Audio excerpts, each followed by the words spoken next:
Same time Ajaneesh గారి గురించి, అజనీష్ గారు మీరు ఈ ఈ ఈ సినిమాలో అంటే నాకు తెలిసి మీరు టాప్ నాచ్లో ఉంటారు అనిపిస్తుందండి సౌండ్ డిజైనింగ్లో. అంటే అంత స్టఫ్ ఉంది ఈ సినిమాలో. అజనీష్ గారు ఇంకొక లెవెల్కి, అంటే కాంతారా 1, 2 తర్వాత విరూపాక్ష తర్వాత ఈ సినిమా మీకు టాప్ పొజిషన్లో ఉంటుందని నేను అనుకుంటున్నాను అండి. థ్యాంక్ యూ అండి. ఇంకా అది చాలా మంది సినిమా కష్టపడ్డారు, అది వేరే ఈవెంట్లో మాడదాం.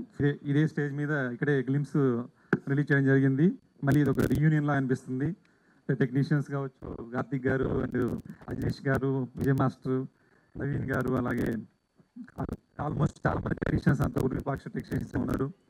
కాబట్టి విరూపాక్ష మూవీ ఒక ప్రొడక్షన్ డిజైనర్గా నాకు చాలా రెస్పెక్ట్ పెట్టింది. దాంతో రెస్పాన్సిబిలిటీ పెరిగింది. సేమ్ టైం ఇది ఒక 1.5 year నుంచి జరుగుతున్న ట్రావెల్ ఇది. కార్తీక్ గారు 1.5 year క్రితం ఈ స్క్రిప్ట్ చెప్పారు. అంటే విరూపాక్ష తర్వాత రాబోయే సినిమా ఆడియన్స్లో ఎక్స్పెక్టేషన్ ఎక్కువ ఉంటుంది కాబట్టి ఎలాంటి స్క్రిప్ట్ ఉంటుందో నేను కూడా చాలా ఎగ్జైట్ అయ్యాను. బట్